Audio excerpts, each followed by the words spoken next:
Welcome to Activations with JJ Ascension Message. In this episode, we will be talking about the aftermath of the Lionsgate portal, using archetypes in our ascension journey, and how to calm and create space for our nervous system to recalibrate.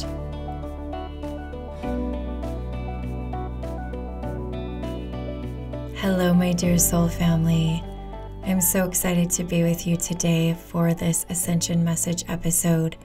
I've taken a little bit of a break post Lionsgate portal. It was extremely powerful. I was so happy to be able to meet with so many of you, not only through the one-on-one sessions, but also for those of you who ordered recordings that I was able to create.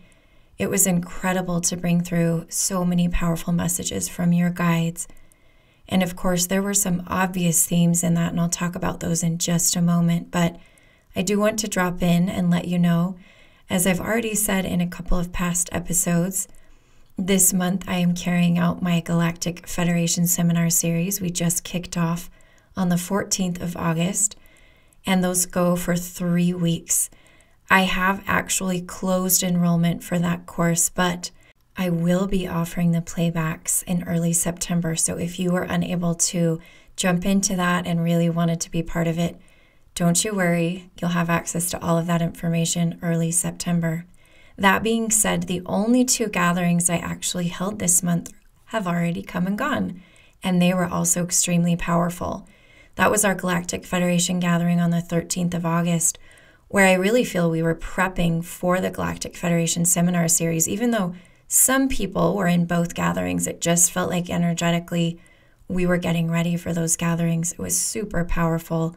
We worked with a lot of different people's starseed future selves.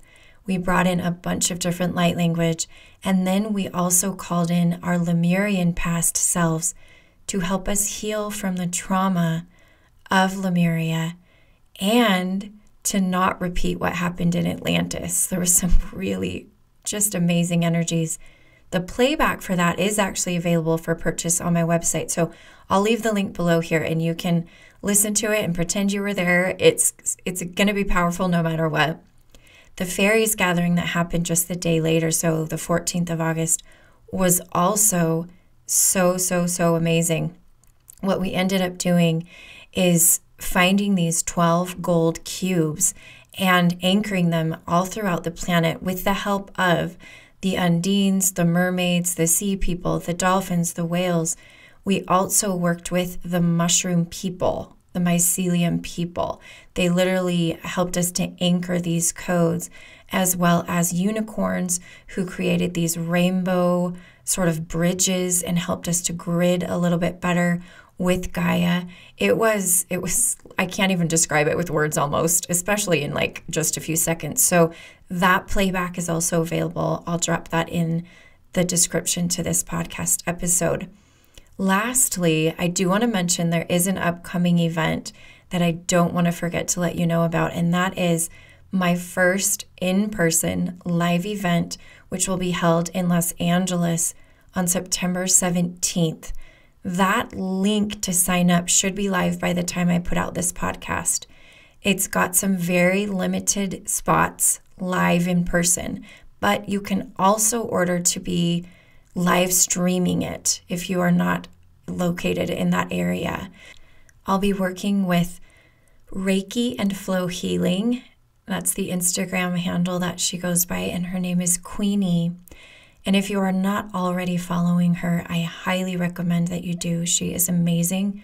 Sound healer, Reiki healer. She also does light language. We are calling what we are doing on the 17th of September a multidimensional light language healing ceremony. You will actually be able to lay down on a mat and be surrounded by candlelight, beautiful singing bowls, instruments, gongs, all kinds of things with an incredible sound system, where I will be doing live light language channeling along with Queenie. It is going to be just incredible. I can already feel into how powerful it will be.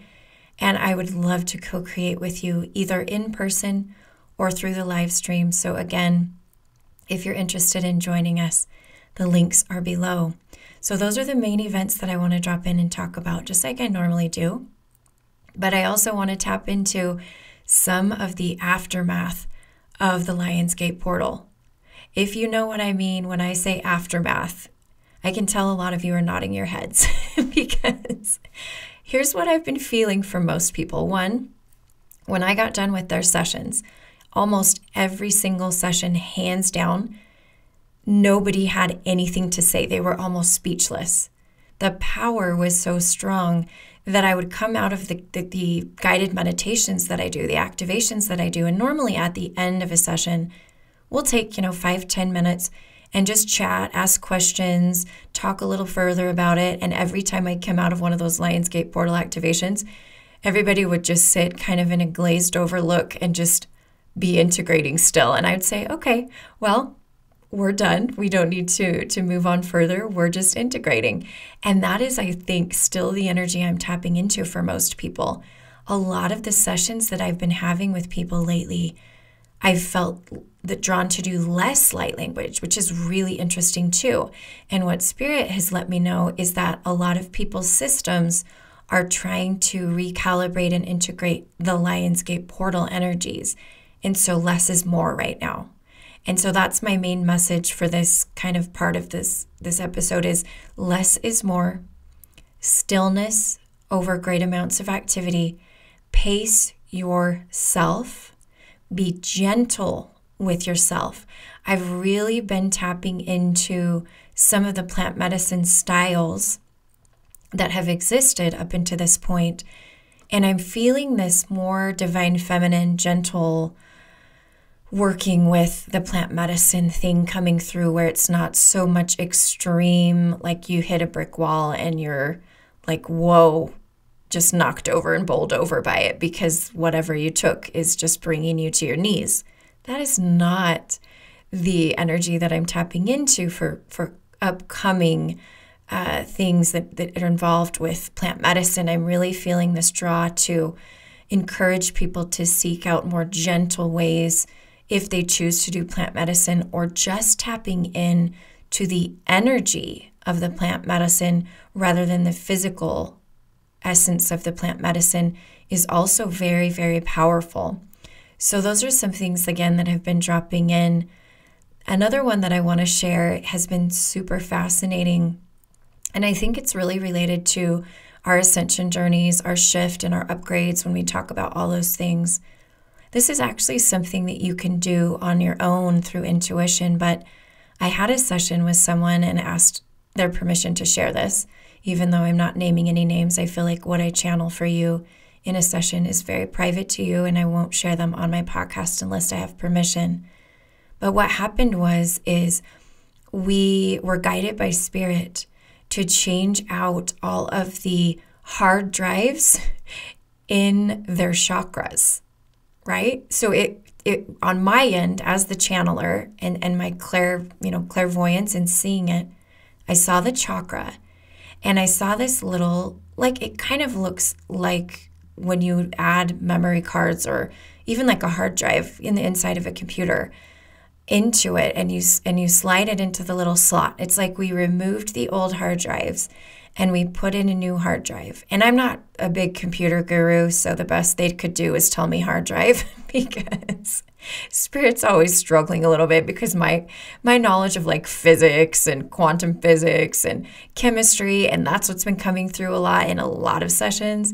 But all of those things, I just have kind of a basic knowledge like everybody else. And so my vocabulary struggles. I can describe it and people who are experts will be like, oh yeah, you're talking about this thing. And I'm like, I don't even know what I'm talking about consciously, but I have access to collective consciousness and I'm bringing through something that I'm seeing. And that's what I saw. So it was literally changing out each chakra. So this is actually something you could do on your own. Like I said, I may or may not create an activation for it. It would be awesome if I could. I can maybe put that on my list of things to do. But even just on your own, it doesn't have to take an hour. Tap in and ask your guides, do my chakras need to be changed out or quote unquote upgraded? And this hard drive visualization was really powerful for this person because we just went through from crown to root. We took out the old ones and we put the new ones in. And I think, again, that is extremely connected to our ability to continue to upgrade. The upgrades have been coming in strong and steady for our nervous system. And not just upgrades, really what I feel like they've been doing first is recalibrating and bringing us out of that fight or flight. In fact, one of the sort of sequences that I have felt drawn to, and this is something you can also incorporate into your own work that you do on your own, and that is to begin with recalibrating, right? And so there's this piece of all of this, which we're sort of bringing down our guards, our fight or flight, and surrendering. And then we step into our I am presence. I am presence has been a recurring theme in sessions, not only Lionsgate sessions, but a lot of other sessions I've been having. Right now we're running our Multidimensional Soul Activation group, and this is the last one I'm doing for a bit, and it is unique because I'm actually changing the format here coming up, but it's been coming up in all of those sessions as well. A lot of them have been about surrender and I am presence. So there's something about us shifting into the I am, into the solar plexus, which again, if you listened to my Lionsgate portal activations, this is ringing a bell, because the one, I think it was with Sekhmet, she just kept saying, I am, and there was just a lot of that energy within it. So again, those have been some additional themes coming up. The last thing that I want to drop in and mention is, again, a recurring element in my sessions. And it's crazy because I don't know if it's me. Maybe we can just assume it's me, but I really do feel like as I tap into the collective energy and what the guides are coming in through with as a collective, right? Because together they're bringing stuff to us, is the idea of archetypes. And what's been happening is some really, really intricate, detailed, deep activations and energies have been coming through. And it can be very overwhelming for our conscious mind to capture what is coming through. So Spirit has been teaching me, and I'm not the first one by any means to talk about archetypes, but I am dropping this in your awareness, whether you're new to them or whether you've heard of them over and over again, lots of times.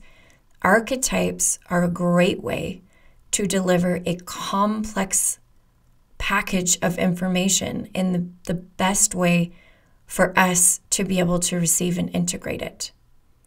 And so I'm going to try to drop in a couple of resources for you to refer to in the notes to this podcast episode, so that if you're a newbie, you can sort of start to discover what those are.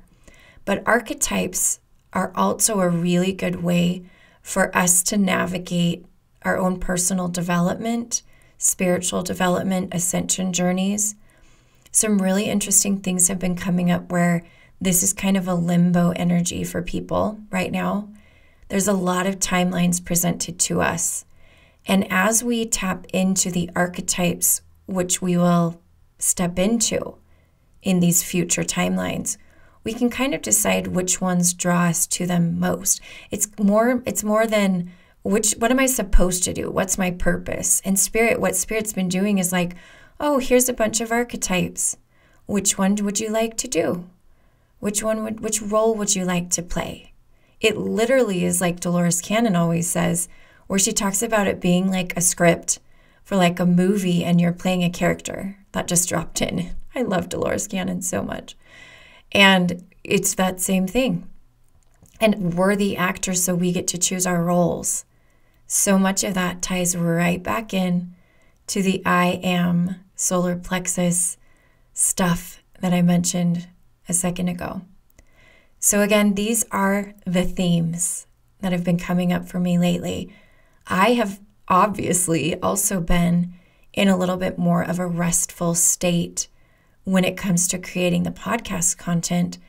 And I feel like that's not only serving me, but also the collective, because I feel like it's important for you to take breaks too and to rest.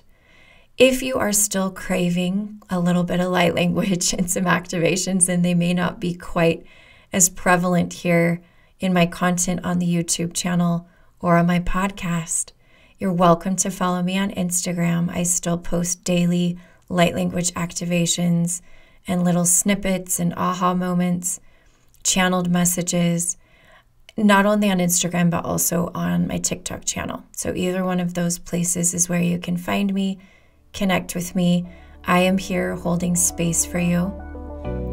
As always, I am sending you so much love and want to remind you that I am you and you are me and we are we. Until next time, my friends.